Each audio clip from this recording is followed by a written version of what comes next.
in this country where the opposition leader, and he's doing great, he's doing gangbusters in the polls. Okay, if there's an election today, Pierre Poilievre wins a majority. I'll stipulate all that, but it's irrelevant to me because how a person behaves, how they comport themselves is far more important to me than the moment-to-moment poll.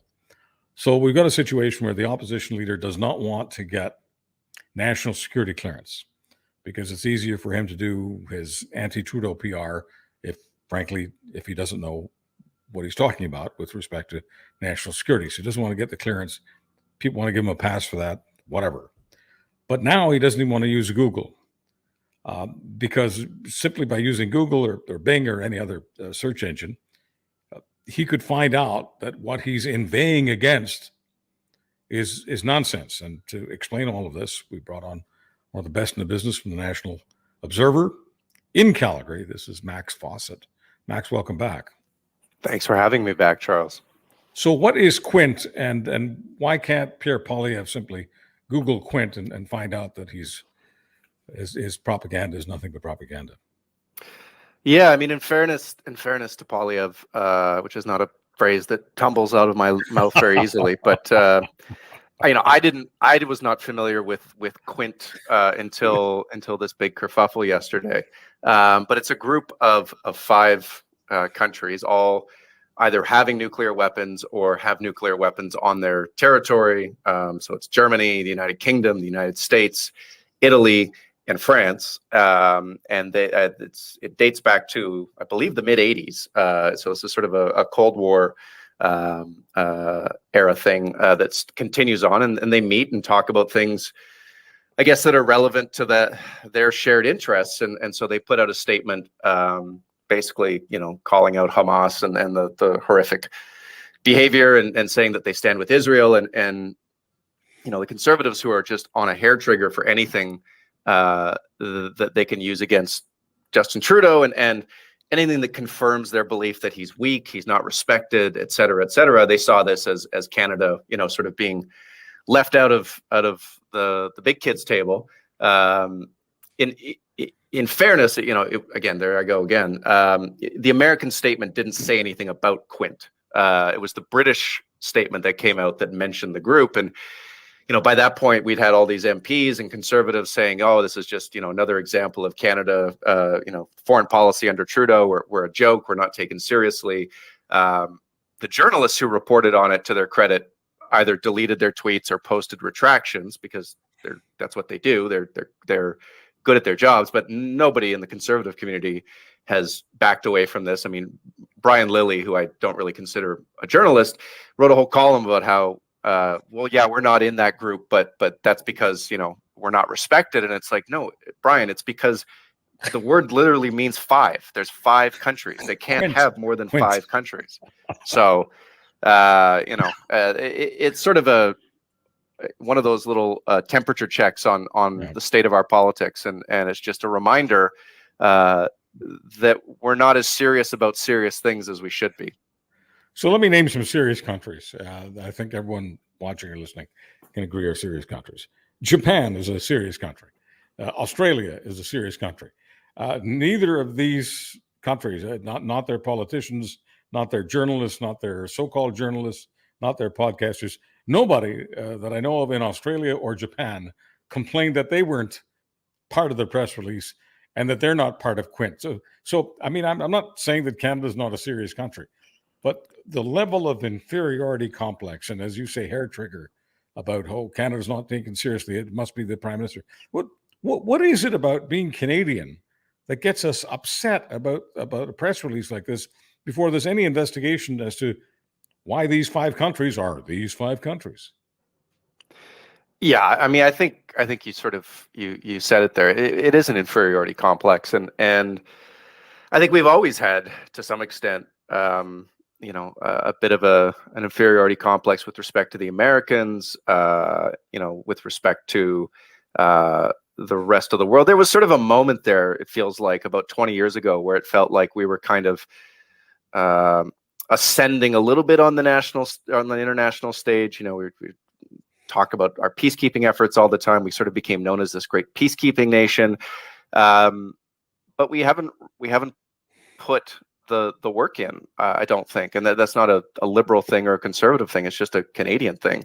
We haven't spent the money on our defense budget that we need to spend. We haven't invested in our relationships internationally to the extent that we need to, and I think to some extent, if you're one of our allies, especially closer to these sorts of conflicts, you kind of look at Canada as a nice to have, but not a need to have. And it's up to us if we want to change that. Are we supposed to be upset about not having nuclear missiles in Canada like they have nuclear missiles on the soil in Germany and Italy and France and the UK and, of course, the USA? Are we feeling left out because we don't have nukes? I mean, I think the conservative playbook is we're supposed to be upset about everything, right? we're supposed to be mad and angry and upset and infuriated, and there's a boy who cried wolf aspect to this, and maybe that plays into how the next election goes. But if you're constantly trying to get people upset about the tiniest, dumbest little thing, when it really matters, when we really need to be upset, people don't have the energy for it. I mean, certainly the conservative base that is sort of perpetually angry will reliably get angry about it. But the broader population that really moves these issues, they kind of tune this stuff out. I think they just look at folks on the conservative bench and go, well, there they go again. I guess can't be that important because they're always doing this. And I think especially with something this serious, there's a kind of selfishness at work that we're making it about us, right? This is not about Canada. What's happening right now? It is about Israel. It is about people in Palestine, in the Gaza Strip, who are terrible things are happening, and obviously Israel has a right to defend itself, and this is one of the worst incursions, worst terrorist attacks of pretty much all of our lifetimes. This isn't about domestic politics. It's not about Trudeau. It's not about our inferiority complex. And maybe we should all just be quiet about that kind of stuff and save it for later. Yeah, I mean, we like to say serious, and serious implies mature. There's nothing mature about any of this. Speaking of Israel and Hamas, help me out with this. I mean, why are progressives, including certain union leaders, in a reflexive way supporting Hamas? And I don't mean to say that they want to support Hamas. They support the idea of a two-nation state and all of that stuff that most people support, the idea that there ought to be a nation state called Palestine, just as there's a nation state called Israel, and both should have a right to exist. I mean, most reasonable people agree on that. Most reasonable people in Israel agree on that. So we've got a situation where we don't have that right now.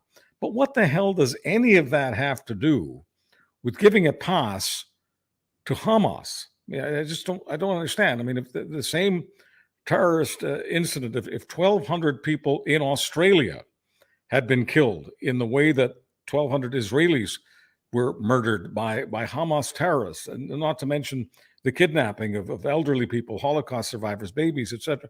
I mean, if the same thing had happened in Australia, would anybody accept the idea that the people doing it have some cause that relates to something about Australian politics? Would we even bother to listen to that drivel, or would we simply get outraged at what just happened? Yeah, I mean, I think a lot of it is muscle memory. There have been these conflicts, these intifadas, these flare-ups, whatever, over the years, and people, I think, slide into a very kind of comfortable posture with this, which is from the progressive side, which is you criticize the Israeli government's conduct, the treatment of the Palestinian people, root causes, yada yada yada, rinse, repeat. And I've always been a supporter of the Palestinian people and their right to self-determination. I've had a few people on Twitter mock me for I had a Palestinian flag on my Twitter X profile a while back. But you have to look at the facts on the ground. You can't just sort of react. And I think a lot of the union groups, whatever, they reacted without realizing this is different. This is so different, right? This is an invasion of the state of Israel. some of the things that are coming out about what has happened is horrific. Like a trigger warning for people here. Close your ears. But like children, babies being beheaded. Just really awful stuff. And for anyone with any sort of historical memory, obviously this is traumatic for the Jewish community, for people in Israel. It reminds them of the history that required the state of Israel to be created in the first place. And so I think, if you're progressive and you have these, you have this sort of entrenched criticism or not hostility, but just, critical eye towards Israel, you just need to park it, and be a human being and empathize and say, this is awful. This is awful for everyone, but it's especially awful for the people whose territory is being invaded. And, if you want to say something bigger picture, hopefully this when it all settles out, we can have a conversation about how to never have this happen again. Right. But as soon as you get into, root causes and both sidesing it, it just looks really, really tone deaf. And I think, look, that stuff from QP, that local out of McMaster that, said some very ridiculous things, they're going to use that against unions for the next 20 years. That is going to be just so we're clear, the local was McMaster, was just one relatively small local, but it was supported by the leader of QP Ontario. Yeah. So, and then they doubled down, I think, last night, saying that they were being pursued by the Israel lobby or something like that. Which is their kind of an Elon Musk attitude. The reason I'm not making money is because the Anti-Defamation League is after me. I mean, exactly. I mean, it's weak, and what? If you're a union, maybe stick to advocating for things like better pay, better wages, better working conditions, and stay out of global politics and the Middle East. But anyways, that was that was just such a massive miscalculation. And unions across the country unfairly are going to be tarred with that for, the next 10 or 15 years. So everyone, would do well to look at the facts on the ground before they sort of form their opinion, because there's a cost to that. So I owe it to our viewers, listeners, to say here what I've said on Twitter, or X as it's now known. And this is in light of QP's position, of that particular local's position, and the support from QP Ontario. And I simply said that nothing shreds the moral authority of a progressive like enabling the propaganda of Hamas. So spare me the sophomoric prattle about colonialism. Gaza is a colony for Hamas. Hamas treats the people of Gaza like lepers are unfortunately treated. It might as well be called a leper colony. If only progressives knew more about Hamas's contempt for human rights, women's rights, LGBTQ rights, and workers' rights. Max Fawcett, is there anything about that you want to kick away before we move on? No, I think that is really, really good and insightful. I mean, if you're going to, if those are your values, and those are good values, to stand up for marginalized people and stand up for the rights of women, the LGBTQ community, et cetera, then you kind of have to look at what's actually happening in Gaza and understand that Hamas is not equivalent to the Palestinian cause. It has become, for a variety of reasons, the representation of the Palestinian cause in Gaza, but they are not Palestine, and Palestine is not them. And the way in which they behave, the treatment of the people there is an outrage. I mean, that was sort of my only comment at the outset of this whole thing was, can I swear on the podcast? Well, I'd rather. Okay, I won't. I said Hamas can get fudged. Okay, all right. Well, that's fine. That's fine. All right, because they're an enemy of peace and an enemy of the Palestinian people. Of course they are. And how do you? Sorry, but how do you go into Israel? And I'm going to leave out the business about the babies, okay? Because I don't need to do the business about the babies. How do you go and massacre civilians, whether they're at a rock concert or they're in a crib? How do you massacre civilians and not know that your own people in Gaza are going to get it in the teeth? Unfortunately, they're going to be called collateral damage, but they're going to die. They're going to be out of a home. They're going to suffer for a very, very long time. You know that you're putting the lives of the people of Palestine in Gaza at risk. So I just don't understand how any objective person in Canada, the States, whatever, whether they're called progressive or not, how can anyone say that Hamas is fighting for the Palestinian people? There are no people in the world who will be put at risk more than the Palestinian people because of the way Hamas conducts its disgusting business. Yeah, I mean, the leaders of Hamas, of course, retreated into the tunnels and safe spaces under Gaza and left the people that they put in jeopardy to face the brunt of Israel's response. So yeah, I mean, the biggest threat to the Palestinian people in Gaza is Hamas. I think part of the answer to your question there is there is a bit of sort of anti-Semitism that lies underneath some of the opposition to Israel and the sort of reflexive willingness to criticize it and make it the bad guy here. Look, Israel has conducted itself, I think, dishonorably in a lot of ways in the way it has treated the Palestinian people. But in this moment, it has a right to defend itself, and it has a right to defend its people.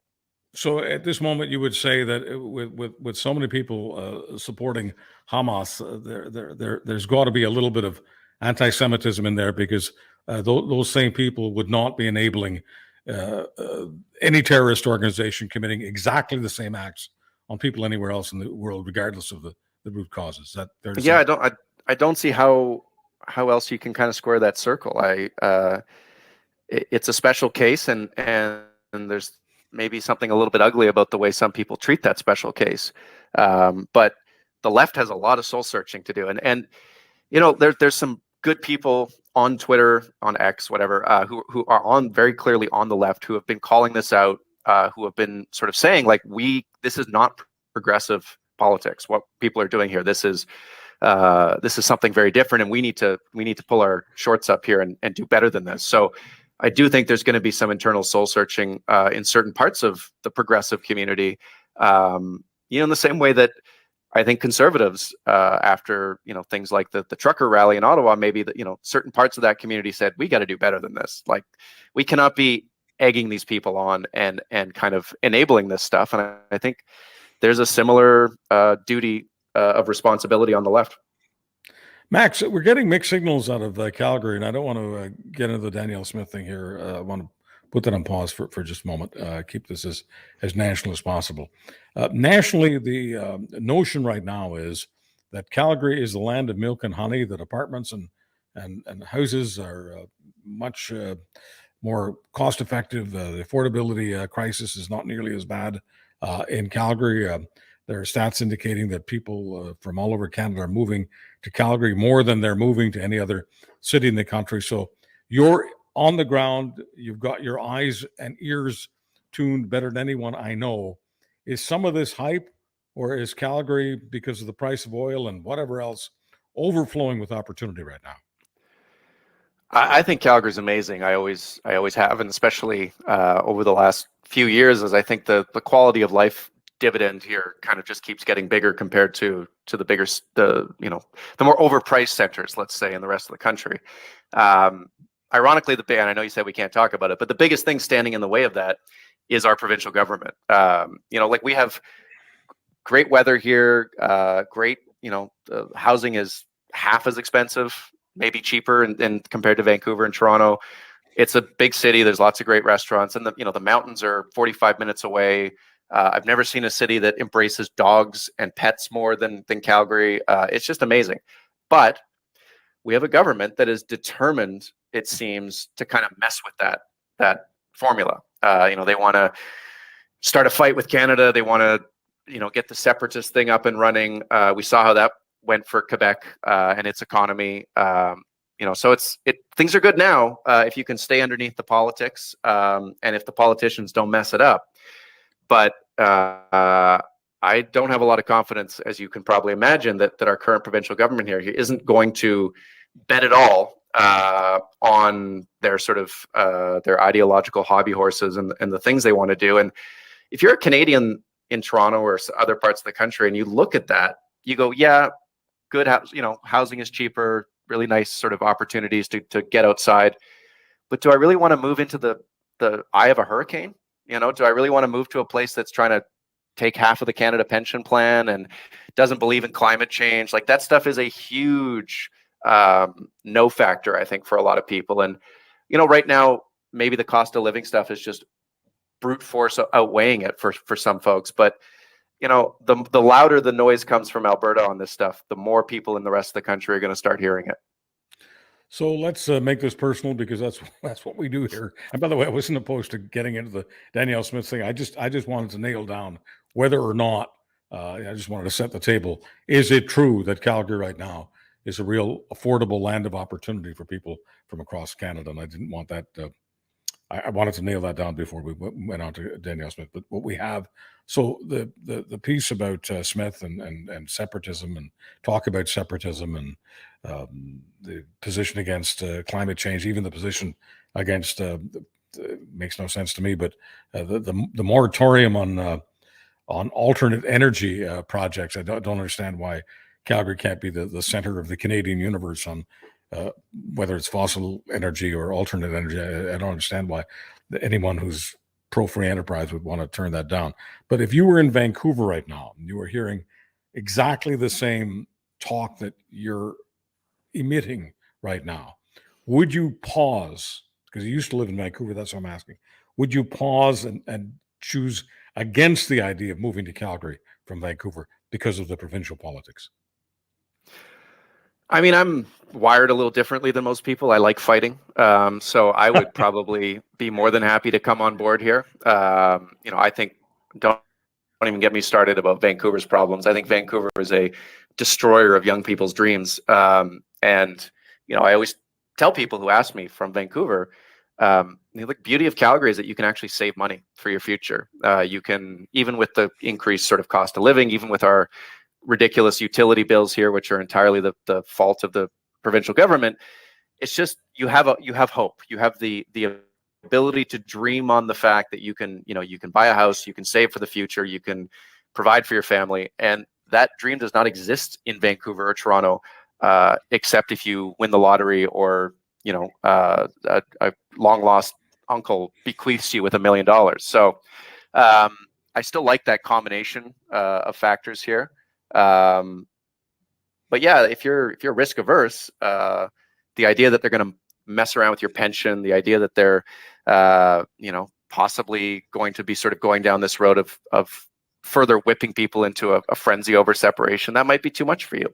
And ironically, things are getting more expensive here in terms of house prices. So as that gap closes, if it closes far enough, then that card is off the table for a lot of people. So, just as in every other part of the country, we need to be building more housing here in Calgary than we currently are. So about this business of destroying the dreams of young people, I realize that there may not be as much sympathy in Canada as there ought to be for all people. And when I say all people, including young people who happen to be students in Canada. The reason there's students here is because in many cases they want to eventually become Canadian. But the reason they're students here from the perspective of the universities is simply because they can charge these foreign students almost anything they want and get it. So some people call that a racket. I guess it is, but it's a legal one. Max, it just seems that some of these kids are being exploited in terms of how much they're being asked to pay. But beyond that, they're being exploited by all sorts of employers.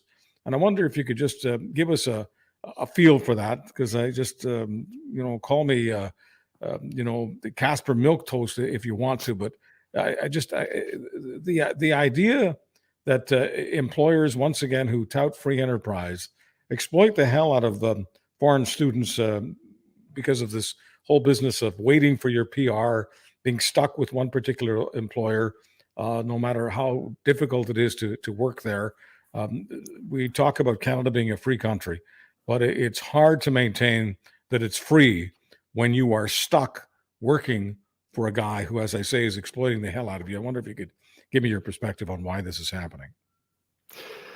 Yeah, I mean, it's a function, I think, in part of the labor market that we have right now, which is, around the world, is super tight because just societies are getting older. There's fewer new workers entering the field. And so, in some respects, if an employer has leverage over an employee, they're going to use it, even if it's kind of ugly leverage like this. But I sort of zoom back to the bigger picture on this stuff, and think that we have to have a conversation we're scared to have in this country, and that's about immigration. I see, we are kind of plowing ahead with these very large immigration numbers, and I think progressives are kind of understandably wary of having that conversation, because it invites kind of the racist end of the conservative spectrum to make their arguments, and to be fair, the racist end of the left as well. But I think we have to have that conversation about not just how many people we want to have in this country, right? The argument is always it's good for the economy, it's good for social services, and those are undeniably true things. But is it good for us, and is it good for the people we're bringing into this country? Because it feels, again, we have a long history of exploiting immigrants. Every country in the world does. That's kind of the history of immigration, is that immigrants tend to get exploited. But we can do better than that. We don't have to accept that as the status quo. And it does seem, on every sort of end, or most ends of the chain right now, if you're a young person coming here to study, you get screwed by the university, you get screwed by, your employer. Then you go into the housing market and you get screwed by that. And you're kind of expected to just take it because it's better than whatever you were dealing with where you came from. And that might be true.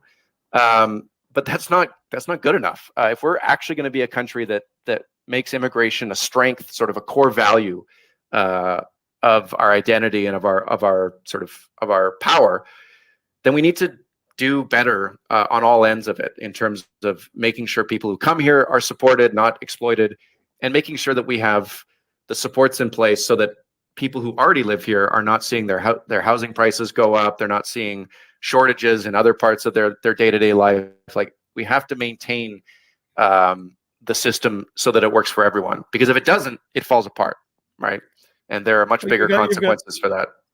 You've got students coming here and they end up working, let's say, for a restaurant, okay? And they have to stay at that particular restaurant until they get their PR status, which is permanent residency.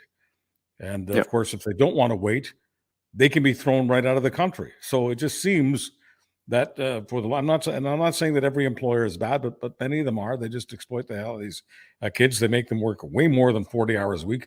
When you're a student and you've got to work more than 40 hours a week because the employer is demanding it, that also makes it difficult for you to be a successful student. It also makes it difficult for you to be a happy human being, because you're stuck there. I don't want to call it slavery. It's not slavery. They are getting paid, but they cannot move from employer to employer like free people can. And they're stuck there until they get, and some people listening to this think, well, they just have to wait for a few months. No, some of them have to wait years before PR status. How would any person in this country feel if they were stuck working for an employer they couldn't stand for years? And I just wonder what it would take, Max, to have a national conversation about that. Or are we simply not supposed to care because they're, quote, foreign students, they're foreigners? I think there is a degree of, I'm not going to call it anything. I just think that right now, especially with the cost of living and everything that's happening, people are prioritizing their own needs above the needs of people they may not know or have experience with. And to some extent, that's understandable. And to some extent, we can do better than that. You're right. It's not slavery, but it's a form of kind of indentured servitude in a way. And you're right. There are people who go, well, what did they think they were signing up for? This is part of they got to struggle to become Canadian citizens or permanent residents. So be it. But it doesn't have to be that way.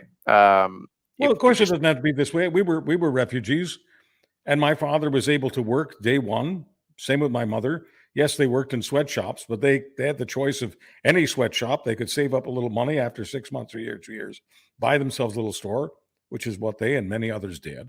It was tough, but this is absolutely brutal. If someone had told my mother and father that for years you're going to be stuck in the sweatshop trade at a particular factory and you cannot move, I'm positive that both of my parents would have said, wait a minute, I thought this was a free country. And I don't think Yeah, it's a I mean, lack of gratitude on the part of people coming here. I'm not suggesting that that the people get put in a 5-star hotel and be given a room service. That's not my point at all. There's something about this that feels, I have to say it, un-Canadian. yeah, it just that they don't have the right, they don't have the freedom, like you say, to work where they want to work and make their own way.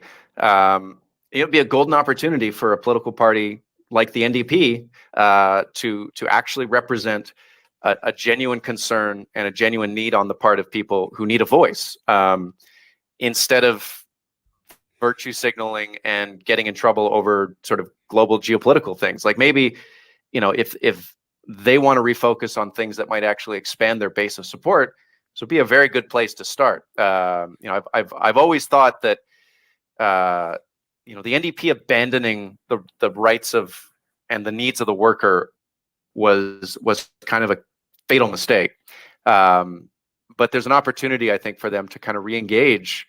Maybe they're not going to ever win over the oil and gas industry worker, just for any number of reasons. But there's so many workers in this country, precarious employees, young people, new Canadians who need a voice and need someone they can turn to for support. And honestly, right now, it doesn't really feel like they have anywhere to go. So that would be, I think, a pretty good start in that conversation of how the left kind of refocuses itself. Max, there's still people who expect Justin Trudeau to take a walk in the snow. Let me just ask the basic question: Are you part of that movement that expect? Because I mean, from my perspective, I don't see it. Come hell or high water, he wants to fight the next election, and talking about him leaving is really speculative. I see no evidence that he wants to leave. Am I missing something? I don't think so. My views on it are sort of framed from the perspective of someone who lives in Alberta, and I would welcome his departure. It's nothing personal, but he has become such a distracting kind of gravitational force out here that it makes it impossible for us to have a conversation about reality. Everything is his fault. Everything is his doing. He is the sole architect of our woes. And if he were only to disappear, everything would be rainbows and puppy dogs and sunshine here. So from the perspective of being able to have the important conversations we need to have in Alberta about our future here and its impact on Canada's future, him leaving would be a very, very good thing. But like you say, I can't see it. There's no one in the Liberal Party right now who can fill his shoes. That's partly on him because he didn't sort of create potential successors. But leaders tend to be bad at that. They tend to not want to create threats. So I don't think Chrystia Freeland is going to be the person right now. I've heard some talk about Francois Philippe Champagne. I just don't see that happening. Mark Carney's a nice pipe dream, but I'm not sure that's going to work in the current political climate we have. It would be a big risk to take. And like you said, I think he wants to fight this fight, even if he's going to lose it on some level. There's that boxer in him that doesn't want to kind of throw in the towel. He wants to, if Poilievre's going to beat him, he's got to beat him in the ring. There's a housing minister in Nova Scotia. If you paid attention to him at all.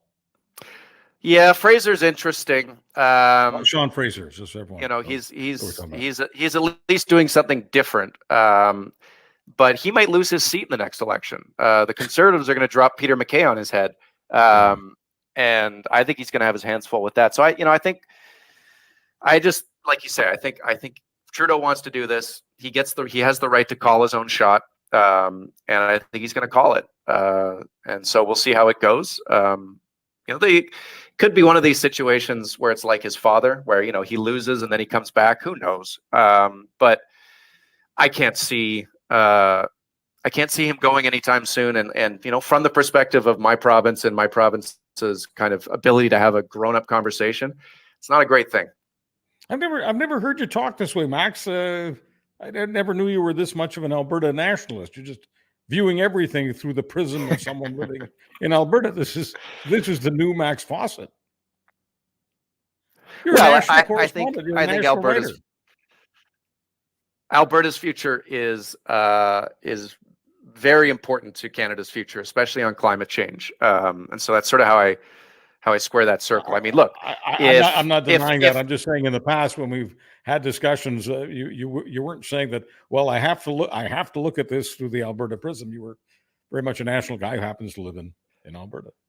I still am. And if they take the Canada pension plan, we're probably out of here. You know, but but seriously, I mean, I understand it's good politics for the UCP and it raises some dough, but they can't, they can't Velcro the Canada pension plan. It would be illegal, and No. I'm not saying it this just because Ontario and Quebec would be down the throats of the federal government if the federal government wasn't stern about this. I think that the Canada pension plan is very well protected and well defended. And just because Alberta has an idea doesn't mean that it's going to come to fruition. They can't just automatically, especially the numbers they're talking about. I mean, can you imagine what would happen in this country if Alberta at a table of provincial premiers said, "Oh, by the way, 50% of the pension plan is ours"? I mean, can you imagine that discussion? It would be hilarious to watch, because all of the Smith government's allies in Saskatchewan and Ontario and whatnot would turn their guns on her in a heartbeat. But it's all designed the way I think a lot of things are designed in Alberta by Conservatives. It's to keep people feeling like victims, right? So what's going to happen here is, if there's a referendum and if it skates through, and it might not, the Supreme Court will ultimately probably be brought in to weigh in on whose sort of math is correct. The Supreme Court will say that Alberta's math is Looney Tunes, and they will say, well, you can have a much smaller portion of the Canada pension plan if you want it.